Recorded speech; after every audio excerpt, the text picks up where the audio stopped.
out your iPad and Apple Pencil. Mag-lecture tayo, okay? Kopyahin niyo yung nasa projector. Ano daw? iPad na gamit ngayon? Grabe, ang yayaman naman ng mga tao dito. Ma'am, pwede mo ba ako magsulat sa notebook? Ha? Wala kang iPad? Class, di ba nasa school requirement natin na dapat may iPad kayo, okay? So, babalik ka na sa nanay mo. Di na uso yung notebook dito. Wala naman kami pambili nun eh. Oh, class, i-share nyo naman kung saan kayo pumupunta tuwing weekends. Ma'am, nasa Japan po kami tuwing weekends kasi malamig dun tapos may snow pa. Ma'am, sa Paris po kami. Nandun po kasi yung Eiffel Tower tapos sila mami po kasi mahilig mag-shopping dun eh. Lu, ang bongga naman ng mga to. Oh, ikaw Scarlett.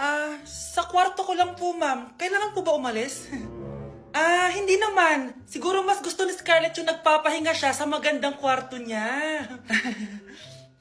Class, magkukulak ako ng class funds ha? 1,000 each student lang. Ha? 1,000 yung class funds dito? Ma'am, card po yung mode of payment ko. Sure, patap na lang. Ayan. Ma'am, ako din po card. Ayan, okay na. Wala na akong pera. Ma'am, pwede ba ako bumalik sa dati kong school? Ang yayaman kasi ng mga tao dito eh. Ay, ganun ba? O sige, i-drop na lang kita ha? O ito po ma'am, card na lang. National ID. Annyeonghaseyo! Guys, sobrang lamig! Nasa Korea na ako! At syempre, ano pa bang gagawin natin? Titikim tayo ng convenience store snacks! Guys, hulaan nyo kung nasan ako, walang ganto sa Pilipinas. First time ko makakatikim ng mga pagkain sa convenience store dito sa Korea. Grabe, sobrang dami din pagpipilian dito. Guys, ito daw yung kinakain ni Jungkook sa live niya, so tikman natin kung masarap. Guys, simula bata daw si Jungkook, ito yung favorite niyang iniinom, so tikman din natin. Hala, si Jungkook! Akala ko na hospital ka. Resurrection, ang muling pagkabuhay. Annyeonghaseyo! Hala ka, may Korean guys, oh.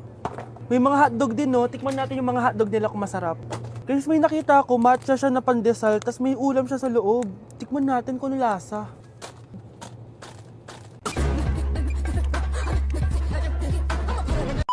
Charan! Tikman na natin sila, guys. Unahin na natin to favorite snack ni Jungkook.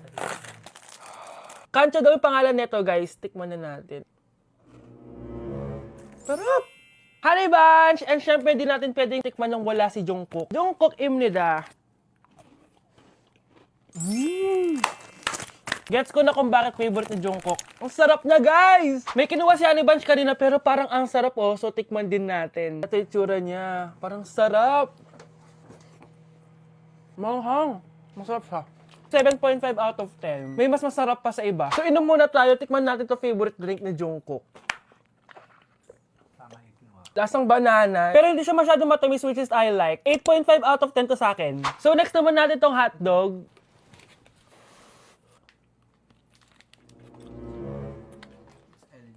Ganun lasa. Hindi ko siya gusto, guys. Weird na lasa niya. 3 out of 10 lang to sa akin. Hindi ko siya masyadong gusto. Next natin tong dried pusit. So, ganito yung itsura niya, guys. Matigas siya. Sobrang tigas. Baka niluluto pa to.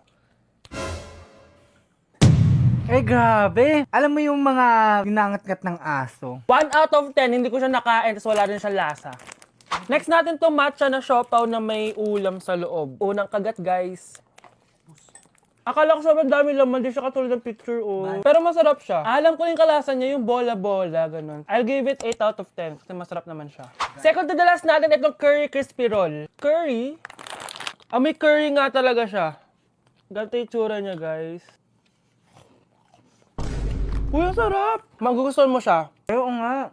Guys, masarap siya. 9.5 out of 10 ka sa akin. Okay, guys, last natin. Magkukurya ba tayo na hindi nakakatikim ng buldak? Guys, natatakot ako kasi maanghang talaga to. Hindi siya maanghang, guys.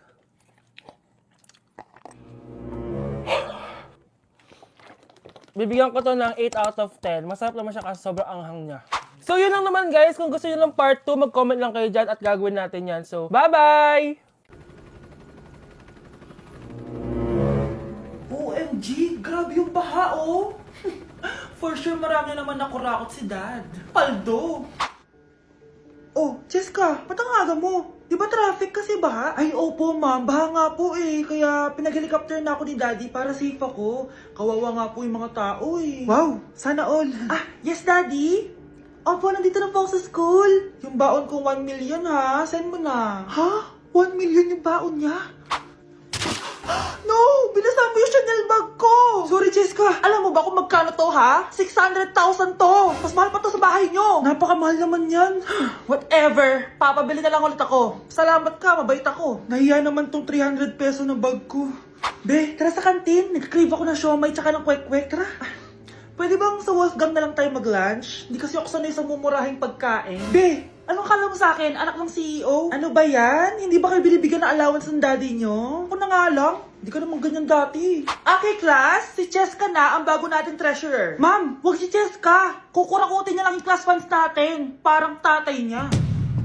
Flood control, ayaw. Gastos, gusto. Kaya mayaman si Cheska kasi korap ang pamilya niya. Ang laki ng tax na binabayaran ko. Sa Disney Princess pala natin napupunta lahat. Habang kami, binabaha na dito. Ikaw pa helicopter lang. Wow, napaka-lavish mo naman. Tsaka, pera muna ako nito Chanel bag mo ha. May ambag din ako dito, no? Hindi kami titigil hanggat walang nakukulong. Deserve nyong magdusa. Ayun na, bilisan mo! Hala, dugo ba yung pinampunas niya sa mukha niya? Anak, tignan mo to, oh! Ano yun, Nay? Anak, ano yung nasa mukha mo? Dugo ba yan? Ginagaya mo ba yung pinupload ko? OA ka talaga, Nay. G2G peeling solution to. Gentle exfoliating to. Tinatanggal nito yung mga blackheads, whiteheads, tas nakakaliit din ng pores. 2 times a week ko to ginagamit, kaya instant glowing at smooth na yung texture ng skin ko. Ay, perfect yan, anak. Ang dami ko pa namang blackheads tapos ang laki pa ng mga pores ko. Charan! O, ito, Nay, sa'yo na to, ha. 199 pesos lang yan. Thank you, anak, ha. Huwag mo na ulit ako gugulatin ng ganun, ha. OA ka lang talaga, Nay. Being a guy means handling everything from work, fitness, goals, and you gotta stay on top of your game. Hindi pwedeng pabigat, kaya hindi pwedeng basta-basta lang. Ako, I choose simply Serpentina. Bakit Serpentina? Para to sa laking lalaki na palaging on the go. What I like about Serpentina is it gives me natural energy, focus and clarity, it supports my hormonal balance and boosts my immunity, which is very essential sa everyday life ko. Simply Serpentina isn't just another supplement. It helps me stay focused, energized, and stress-free. Because let's be real, I don't have enough time to feel off balance. Stay sharp, stay healthy, and stay balanced with Simply Serpentina. Because wellness shouldn't be complicated, it should be simple. Balita ko, dyan nagtatrabaho yung dati kong asawa. Siguraduhin yung masisisante nyo yan. Dahil ayaw ko ng peste sa kumpanya ng asawa ko. Naintindihan? Susan, alam mo, feel ko talaga mapopromote na ako anytime. Kasi sabi ng manager namin, isa ako sa pinakamagaling sa amin. Ngayon pa lang, congrats na kita. Simula pa lang, alam ko naman na kaya mo. Alam mo, okay din pala na hiniwalay na ako ng asawa ko. At least ngayon, alam ko talaga kung anong habol niya sa akin. Yun ay pera. Madami pang ibang babae dyan, ano ka ba? Tsaka ang importante ngayon, nakafocus ka sa pagpapaganda ng buhay nyo. Oh, luto na to. Kain na tayo. Yes po, ma'am. Okay po. Ma'am, i-hold ko po muna kayo, ha? Wait for a while. Sino itong tumatawag? Sir Ramon, may bad news po ako sa'yo. Ayaw ka po ng boss namin. Ano? Kaya tatanggalin ka sa trabaho. Anong tanggal na ako sa trabaho, ha? Utos lang po sa amin. Hindi pwede yun. Sorry sir, humanap ka na lang po ng ibang trabaho. Bakit puro na lang kamalasan dumadating sa buhay ko?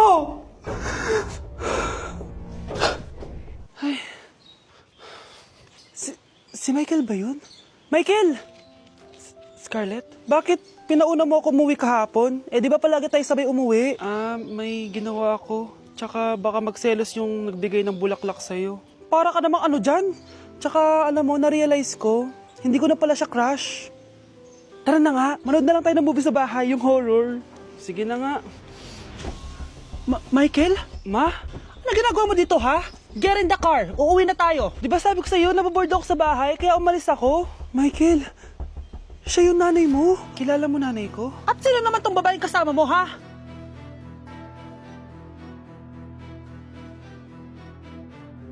Nay, bagsak po ako. Sige anak, bawi ka na lang next time. Hindi ka galit, Nay? Nakita mo yung reaction ko, di ba? Hindi ako nagalit.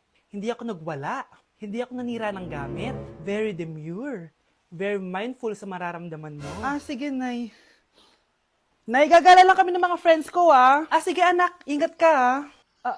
Pinapayagan mo akong umalis, Nay? Di kita binawalan, di ba? Very demure, very mindful, very pinagkakatiwalaan kita at wag mong sirain ang tiwala ko sa'yo. Kaya umuwi ka na maaga, ha? Sige, Nay. Alis na ako.